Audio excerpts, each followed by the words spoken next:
બીજા કોઈને કહું નહીં। પ્રીત હિયે में રાખીએ પ્રકટ કિए રસ। બહુ સરસ બોલ્યા છો તો સમજજો એ ખરા હો।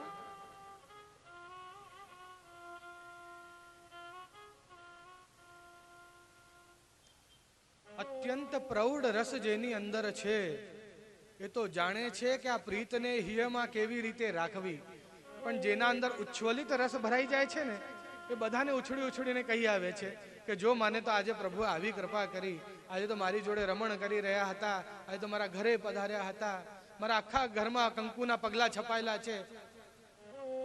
પ્રભુ સમજી જાય હા બસ આટલું જ રહી ગયું હતું। બીજા દિવસે અનુભવો બંધ। મેં અનુભવ તને બતાવ્યો તો તે આખા જગતને બતાવ્યો, શું કામ? ખોટી યશ અને કીર્તિ ભેગી કરવા માટે કે આ ત્રણ લોકના નાથ મારા પર કૃપા કરે છે। જુઓ, અરે એ જોઈ રહ્યો છે, તમને દુનિયાને બતાવવાની શું જરૂર છે?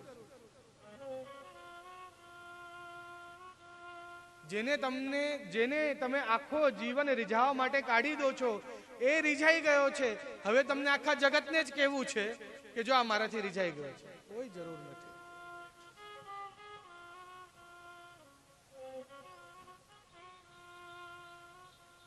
એવા ગોવિંદ કુંડમાં સ્નાન કરીએ। ગોવિંદ કુંડમાં શું કામ સ્નાન કરીએ એ હું આપને ગોવર્ધન પૂજનના દિવસે સમજાવીશ। એવા શ્રી હરિરાયજી પણ ગિરિરાજજીના વિશે આવું કહે છે, સદા સર્વદા ચિત્તમાં શ્રી ગિરિરાજજીને રાખો એવી આજ્ઞા કરે છે। એવા આ શ્રી ગિરિરાજજી જેમના સ્વરૂપનું વર્ણન આજે આપણે પદ્મ પુરાણ, બ્રહ્મ વૈવર્ત પુરાણ, નારદ પુરાણ, ગર્ગ સંહિતા આદિ ઘણા બધા ગ્રંથોમાંથી પ્રમાણ લઈને એવં શ્રીમદ વલ્લભાચાર્યજી અને શ્રી ગુસાઈજીના જે પુરાણોમાં પ્રમાણ મળે છે એ પ્રમાણોને લઈને આજે આ શ્રી ગિરિરાજજીના સ્વરૂપને આપણે જાણીશું।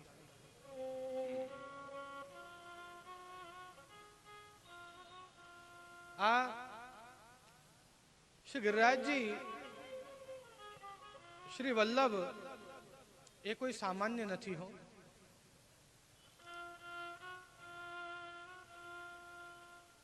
હજારો વર્ષોના તપ જ્યારે ફલિત થાય ને ત્યારે એમના સેવક બનવાનો આ લાભ પ્રાપ્ત થતો હોય, ત્યારે શ્રી ગિરિરાજજીના દર્શન અને શ્રી ગિરિરાજ રસામૃતના પાન કરવાનો લાભ પ્રાપ્ત થતો હોય।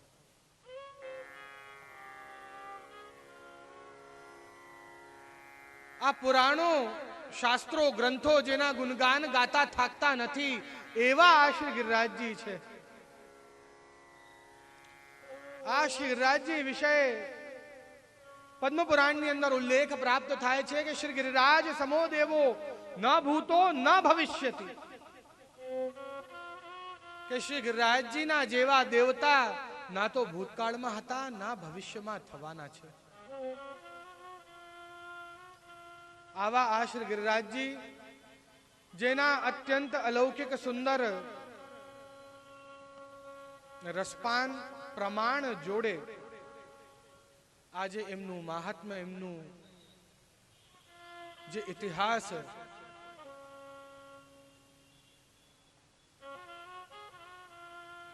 નારદજી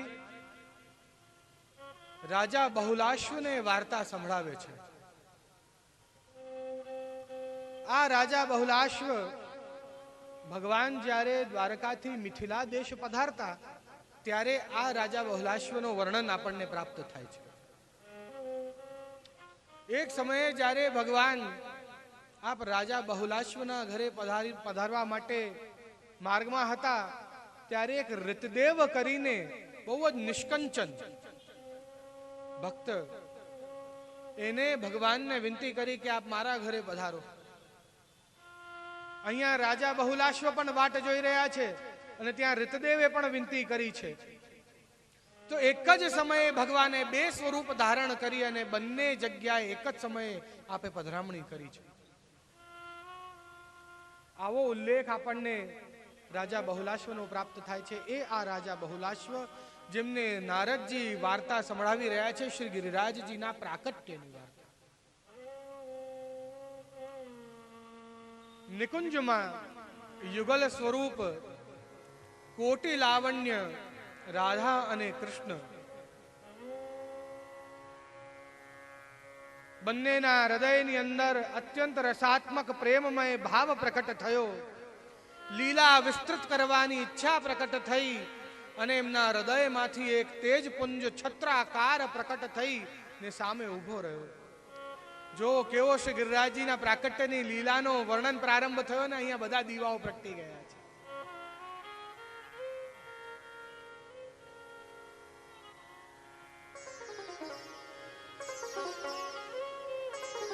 છત્રાકાર એવા શ્રી ગિરિરાજજી જેવો સ્વરૂપ, છત્રાકાર સ્વરૂપ, છત્રના આકારનો સ્વરૂપ, જ્યોતિર્મય સ્વરૂપ, રત્ન જટિત સ્વરૂપ, અનેક રત્નોથી જટિત એવા અત્યંત અલૌકિક સ્વરૂપ રાધા કૃષ્ણ સન્મુખ ઉભા રહ્યા હાથ જોડીને. પ્રભુ શું આજ્ઞા છે?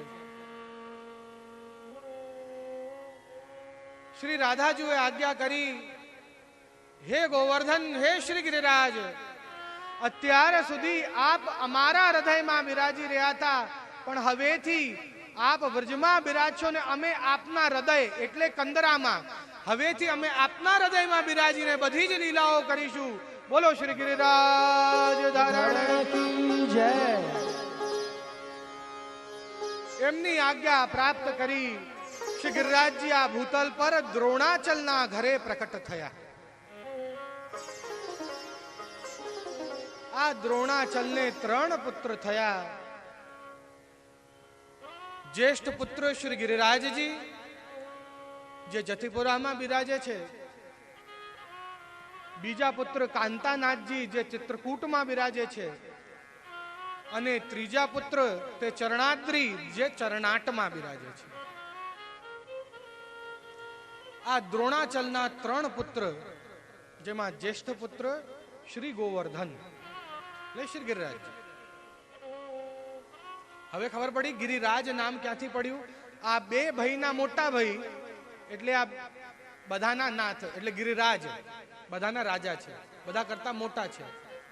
શ્રી ગિરિરાજજીનું નામ છે ગોવર્ધન, પણ આપણે એમને શ્રી ગિરિરાજ કહીએ છીએ. એનું કારણ આ કે જ્યેષ્ઠ પુત્ર છે, બંને કરતા મોટા છે, કાંતાનાથજી અને ચરણાદ્રીજી.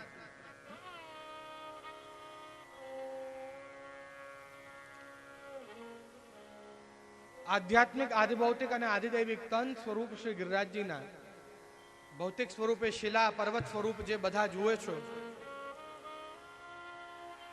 આધ્યાત્મિક સ્વરૂપે શ્રી ગિરિરાજજી આ ભગવાનના દાસ હરિદાસ વર્ય જે ગોપિકાઓ પુલિંદનીઓ જેમનો સંગ કર્યો અને એમના સંગથી પ્રભુની પ્રાપ્તિ કરી. પ્રભુ જોડે રાસનો જે લાભ પ્રાપ્ત થયો છે શ્રી ગિરિરાજજીના કારણે, પુલિંદનીઓને, જેનું શ્રવણ આપણે આવતીકાલે કરીશું. રાસનું વર્ણન બી થશે, ગોપિકાઓના હૃદયના ભાવ પણ પ્રકટ થશે. અને શ્રી ગિરિરાજજીનો આધિદૈવિક સ્વરૂપ તે સાક્ષાત પ્રભુ ભગવાન શ્રી કૃષ્ણનો સ્વરૂપ. લાલ ધોતી, લાલ ઉપરના લાલ પાગ, એક છડી હાથમાં ધારણ કરી રાખે છે, એવો શ્રી ગિરિરાજજીનો આ સ્વરૂપ છે. જેમ દ્રોણાચલ પર્વતનું સ્વરૂપ છે અને ગિરિરાજજીના પિતા છે, જેમ હિમાલય પર્વત સ્વરૂપ છે અને પાર્વતીના પિતા છે, એ જ પ્રમાણે ગિરિરાજજી પણ જે અનધિકારી જીવ છે એને પર્વત સ્વરૂપે દર્શન આપે છે, અને જે અધિકારી જીવ છે એને પોતાના સાક્ષાત દર્શન કરાવે છે.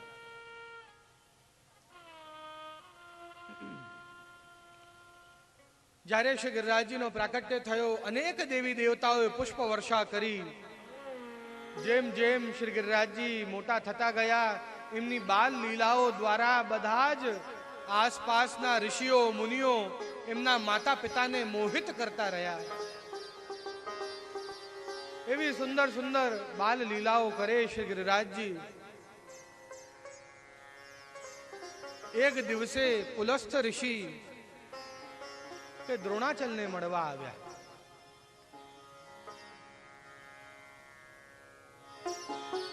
ત્યાં શ્રી ગિરિરાજજીની બાલ લીલાના દર્શન કર્યા, અત્યંત મોહિત થયા.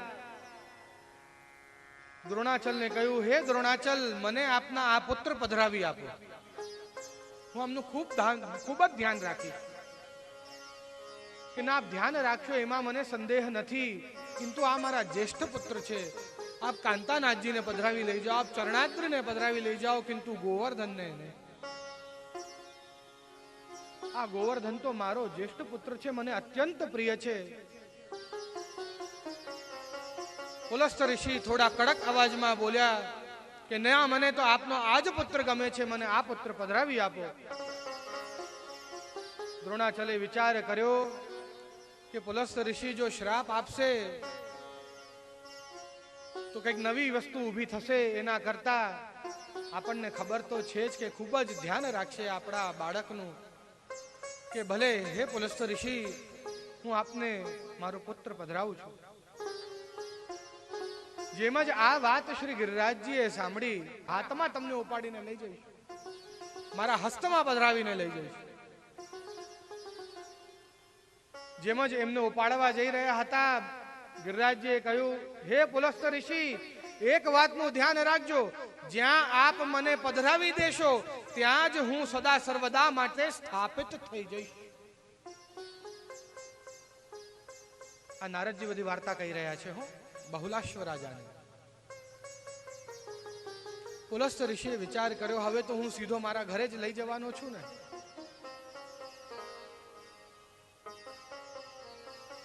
કે ભલે, મને મંજૂર છે.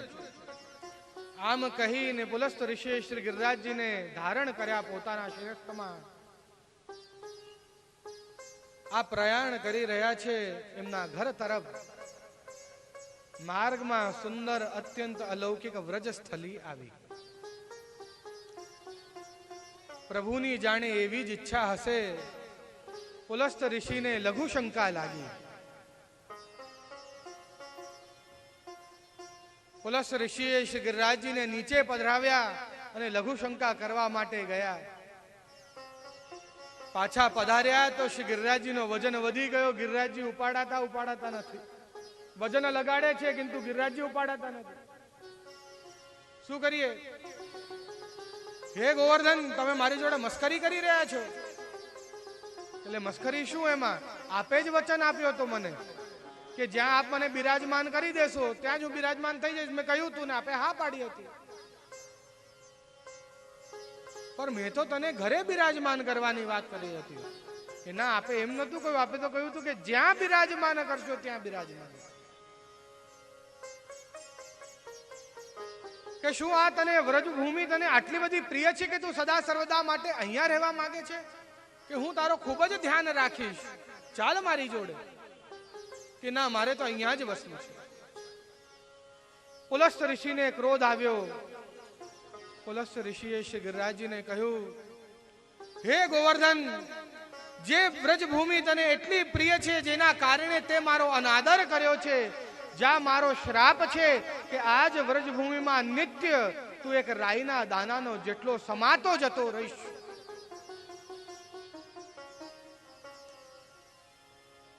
શ્રી ગિરિરાજજીએ મંદ સ્મિત કરી હાથ જોડ્યા અને કહ્યું, હે પુલસ્થ ઋષિ, આ શ્રાપ નથી, આ તો આશીર્વાદ વરદાન છે મારી માટે.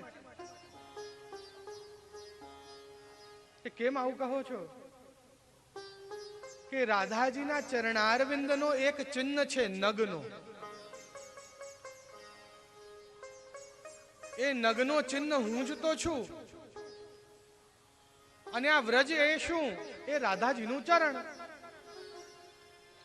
અને જે ચરણમાંથી હું પ્રગટ્યો છું એ જ ચરણમાં હું પાછો સમાઈ જાઉં, એ તો મારા માટે બહુ મોટો વરદાન કહેવાય, એ કોઈ શ્રાપ ન કહેવાય. હે પુલસ્થ ઋષિ, મને તો વ્રજમાં જ આનંદ છે. પુલસ્થ ઋષિ ક્રોધિત અવસ્થામાં ત્યાંથી પધારી ગયા. અને એવા શ્રી ગિરિરાજજી આજે પણ આપણા ઉપર કૃપા કરવા માટે, બધા જ વ્રજ ભક્તોના એવં વૈષ્ણવોના સર્વ મનોરથ પૂર્ણ કરવા માટે વ્રજ મંડળમાં બિરાજી રહ્યા છે અને બધાને આનંદ કરાવી રહ્યા છે. બોલો શ્રી ગિરિરાજ ધારણ કી જય.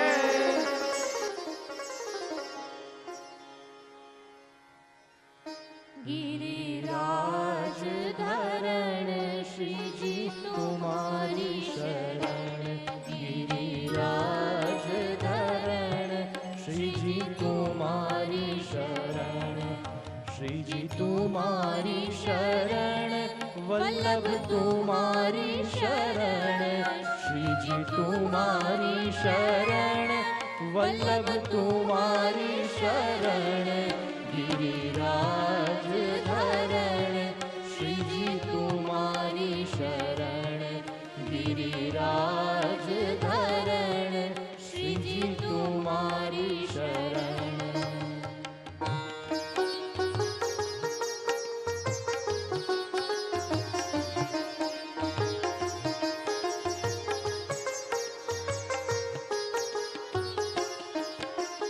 जय हो जगवंदित गिरिराज ब्रज मंडल के तुम महाराज. जय जगवंदित हो गिरिराज ब्रज मंडल के तुम महाराज.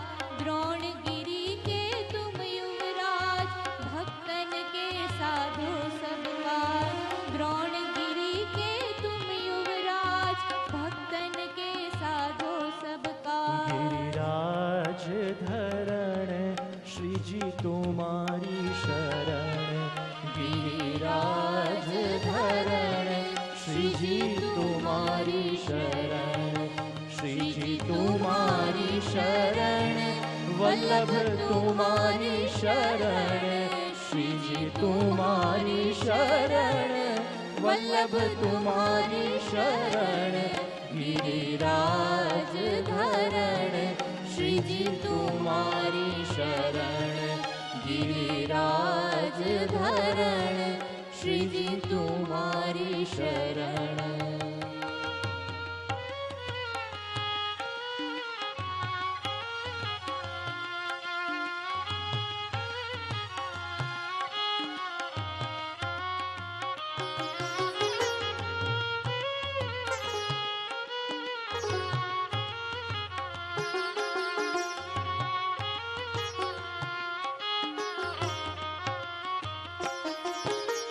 जो नर तुम्हारे दर्शन पावे तिनके दुख दूर होए जावे.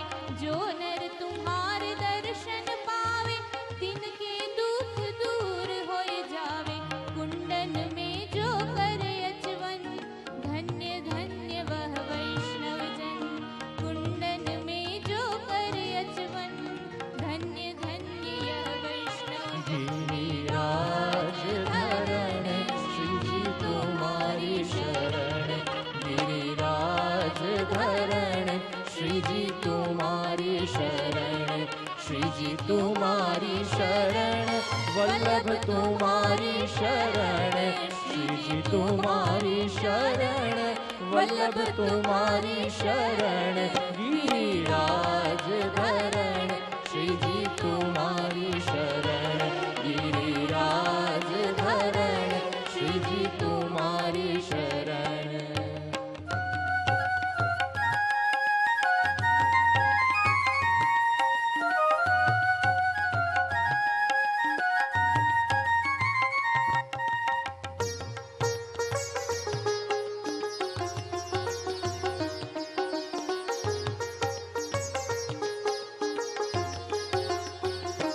गिरिराज धरण श्री जी तुम्हारी शरण. गिरिराज धरण श्री जी तुम्हारी शरण. श्री जी तुम्हारी शरण वल्लभ तुम्हारी शरण. श्री जी तुम्हारी शरण वल्लभ तुम्हारी शरण. गिरिराज धरण श्री जी तुम्हारी शरण. गिरिराज धरण श्री जी तुम्हारी शरण. गिरिराज धरण श्री जी तुम्हारी शरण. श्री गिरिराज धरण की जय.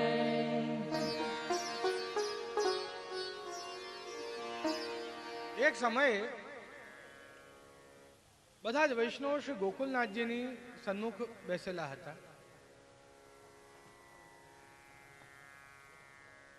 શ્રી ગોકુલનાથજીએ પ્રથમ પ્રશ્ન કર્યો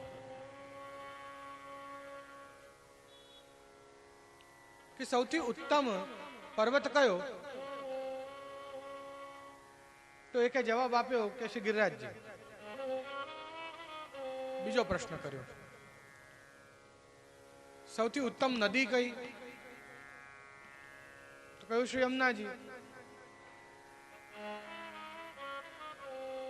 તો પછી સૌથી ઉત્તમ તીર્થ કયો?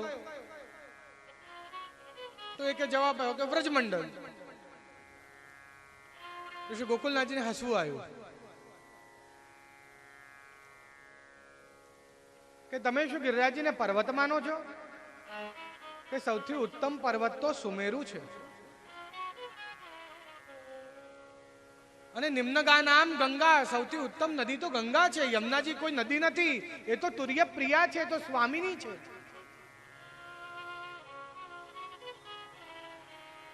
અને આ વ્રજમંડળ ને, આ વ્રજરજ ને તમે શું સમજો? તો તીર્થ સમજો છો.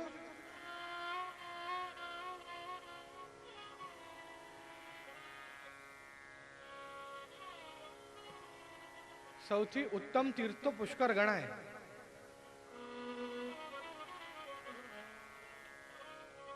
એક વખતે આવું થયું,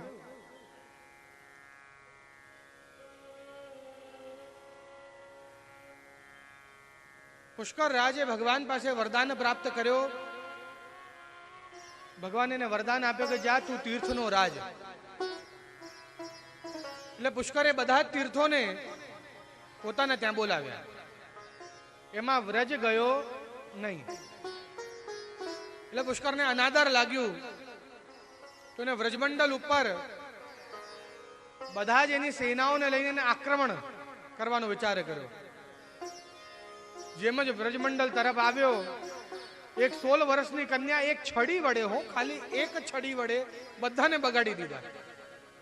એ શ્રી યમુનાજી. હવે દોડતા દોડતા એ પુષ્કર રાજ ગયા ભગવાન પાસે. કૃપાનાથ, આવું કેવો વરદાન આપ્યો આપે મને? કે કેમ, શું થયું? કે બધા તીર્થોને મારા ત્યાં બોલાવ્યા, કે બધા તીર્થો આવ્યા, અને આ વ્રજમંડળને બોલાવું છું તો આવતો નથી, ને મેં એના ઉપર આક્રમણ કર્યો, તો એક 16 વર્ષની કન્યાએ અમને ભગાડી દીધા. એટલી શક્તિ એની અંદર.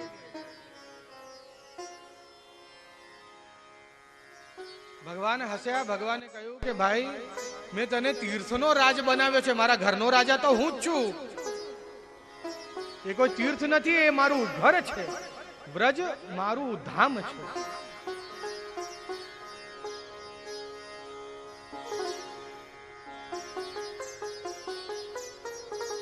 એક બીજી વાર્તા પુષ્કરની પ્રાપ્ત થાય છે. એક સમયે શું થયું,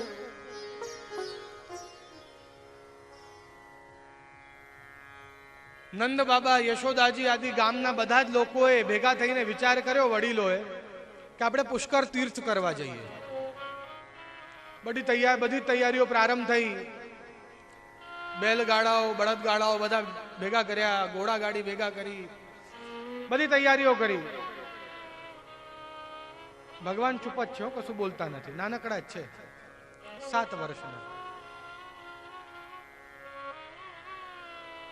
નંદ બાબા, યશોદાજી, દાઉજી અને ભગવાન શ્રી કૃષ્ણ, આ 4 જણા એક રથમાં બિરાજમાન થયા.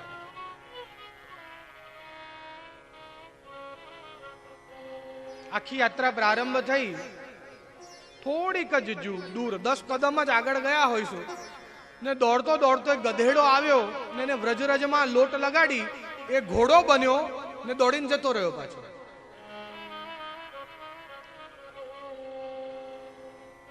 नंद बाबा करू, अरे ये तो चमत्कार हो गया। कन्हैया देखा तुमने, गधा आया था और घोड़ा बन के गया।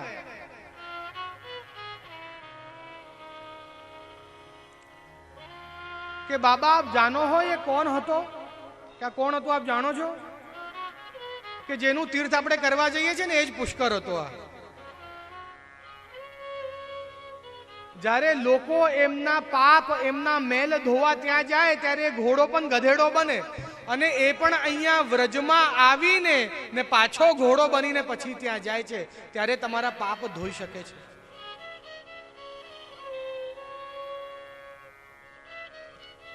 નંદ બાબા કહે, અરે બધાને રોકો રોકો, આપણે એવા વ્રજમાં વસીએ છીએ, પછી પુષ્કર જવાની શું જરૂર છે?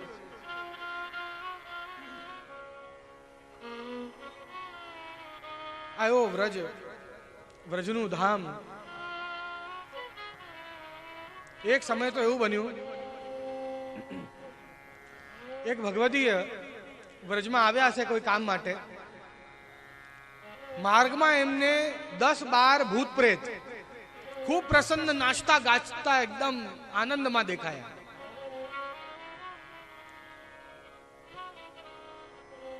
પૂછ્યું, ભાઈ શું કામ એટલા પ્રસન્ન છો? કે સામે પેલો માણસ દેખાય છે? કે હા. કે હમણાં એક બળદ દોડતો આવશે, એના પેટમાં એના શિંગડા ઘૂસી જશે, એ મરી જશે, પછી એની આત્મા જોડે મારી દીકરીને પરણાવવાનો છું.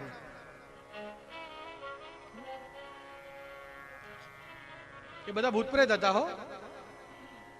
એટલે એની આત્મા જોડે મારી દીકરીને પરણાવીશ.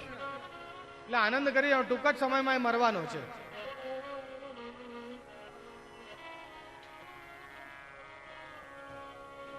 એ ભગવતી એ મુસાફરે હરતો ફરતો થોડીક વારમાં પાછો આવ્યો.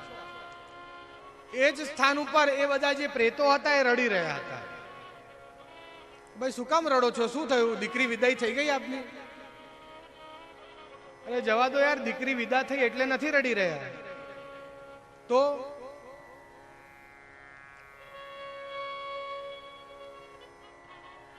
એ માણસ જે આવી રહ્યો હતો એ પણ આવ્યો, અહીંથી બળદ પણ દોડતો ગયો, એના પેટમાં શિંગડા બી નાખ્યા, પણ એના આખા શરીર પર વ્રજ રજ છવાયેલી હતી. એના શિંગડામાં પણ વ્રજ રજ હતી. જેમ જ એ શિંગડા એના પેટમાં ઘૂસ્યા, એ વ્રજ રજ આખા એના શરીરમાં પ્રસરાઈ ગઈ. એની આત્માનો મોક્ષ થઈ ગયો. એ પ્રેત યોનિમાં પ્રવેશ જ ના કર્યો. હવે મારી દીકરીને કોની જોડે પરણાવું વિચાર કરું છું, એટલે રડી રહ્યું છું. આ વ્રજનો મહત્વ છે, મહાત્મ્ય છે.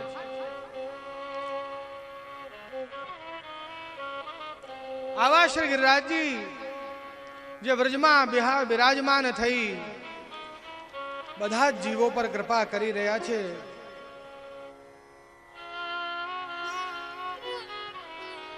આ બધા વૃંદાવન, સઘન વન, યમુનાજી, શ્રી ગિરિરાજજી, આ બધું જ એ વ્રજમાં બિરાજમાન છે.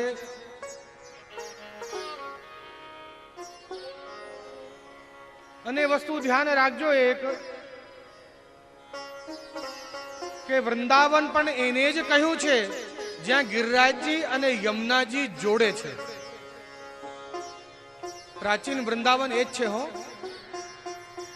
અત્યારે જે વૃંદાવન છે એ તો આધુનિક વૃંદાવન છે, નવો વૃંદાવન છે, અર્વાચીન વૃંદાવન છે, પ્રાચીન નહીં. પ્રાચીન વૃંદાવન ક્યાં છે? ચંદ્ર સરોવર પારાસોલી, એ પ્રાચીન વૃંદાવન છે. પ્રમાણ મળે છે આપણને કે કોક સમયે ત્યાંથી ચંદ્ર સરોવરથી થઈને યમુનાજીનો એક પ્રવાહ વહીને જતો હતો. માટે જ્યાં ગિરિરાજજી છે, જ્યાં યમુનાજી છે, એને જ વૃંદાવન કહેવાય છે. એ જ વૃંદાવન છે. ભગવત ગુણગાન, ભગવત નામ જેનું આપ શ્રવણ કરી રહ્યા છો,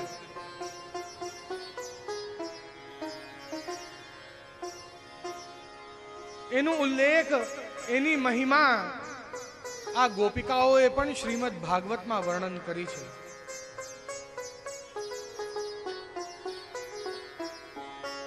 ગોપિકાઓ પણ ગોપી ગીતની અંદર વર્ણન કરી રહી છે કે તવ કથામૃતમ તપ્ત જીવનમ. આ જેમ ભગવાનના 6 ગુણ બતાવ્યા, એમ ભગવાનના નામના 6 ગુણ એક જ શ્લોકમાં બતાવી રહ્યા છે. આ બહુ જ અગત્યનો શ્લોક છે. કયા કયા 6 ગુણ બતાવ્યા ભગવાનના નામના? તો કહ્યું કે ભાઈ તવ કથામૃતમ તો તપ્ત જીવનમ કવિભીરીડિતમ કલ્પશામહમ શ્રવણ મંગલમ અને શ્રીમદાતતમ. આ ભગવાનના જેમ 6 ગુણ છે એમ જ ભગવાનના નામના 6 ગુણ છે. શ્રીમદ વલ્લભાચાર્યજી ભુવિ ગૃહંતિ તે ભૂરિદા જના એવું વર્ણન કર્યું. સુબોધિનીજી માં વર્ણન કરી રહ્યા છે કે આ ગોપિકાઓ શું કહ્યું કે ભુવિ ગૃહંતિ તે ભૂરિદા જના. શું કહી રહ્યા છે શ્રીમદ વલ્લભાચાર્યજી આના વિષયમાં? કે જે ભગવાનના કથામૃતની અંદર આસક્તિ રાખી અને શ્રવણ કરે છે, જેને સાંભળે છે, જેને સમજે છે, જેને હૃદયારૂઢ કરે છે, તેને અજનાહા, એને ફરી ક્યારે જન્મ લેવું પડતું નથી. એ અજના થઈ જાય, અમર થઈ જાય છે, એ નિકુંજની પ્રાપ્તિ કરી લે છે. ભગવાનના નામમાં જેને આસક્તિ છે સમજી લો કે એનો આ છેલ્લો જન્મ છે. અને એવો ભગવાનનો અલૌકિક નામ, એવું કથામૃતનું આજે રસપાન કરી રહ્યા છે તો તેના વિશે કંઈક સુંદર ધોલ તો બને જ ને. મીઠે રસ